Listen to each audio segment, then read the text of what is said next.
Given the Cold War context, an additional proposition is that the men witnessed a secret military experiment or aircraft that looked and behaved in ways unfamiliar to civilians. After all, military tests in the 1970s could have involved new lighting or hovering craft, and secrecy would have kept official channels quiet. The mixture of explanations reveals less about what happened and more about how human beings try to make sense of the inexplicable. As the decades passed, the Pascagoula episode settled into folklore. In 2019, a historical marker was unveiled near the alleged site, an odd blend of local pride and ongoing bewilderment. The plaque both acknowledges the incident and cements it in regional history, which pleased some and horrified others who worried about glorifying something unverified. Charles Hickson died in 2011, leaving behind a son who appears in contemporary reflections on the event. Calvin Parker sadly passed away in 2023. Ufologist Philip Mantle says he stuck to his story to the end. He often spoke about the trauma he lived with, praised his wife's support, and welcomed the historical marker as a kind of official recognition. For believers, it feels like vindication. For skeptics, it's just a town landmark with a dramatic backstory. Watching the Netflix episode and weighing the evidence is like assembling a jigsaw puzzle where half the pieces were never printed. The documentary presents interviews, period footage, and contemporary reflections, but it cannot conjure the independent physical proof that would tilt the debate decisively.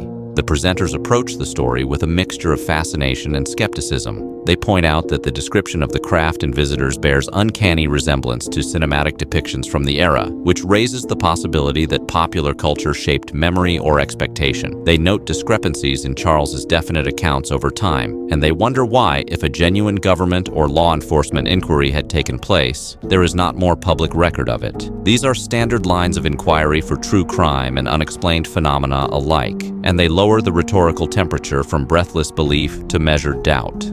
Even so, the presenters confess a kind of hopeful bias, a shameless preference for the mysterious.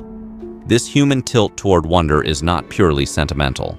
For many viewers, stories like Pascagoula are appealing because they challenge our sense of centrality in the universe. The idea that non-human beings might have visited and that ordinary people might have had direct contact is both terrifying and intoxicating. The presenters admit that despite the loopholes and unanswered questions, they wish the story were true. It is a small, honest admission that transforms a dispassionate review into something more conversational and human.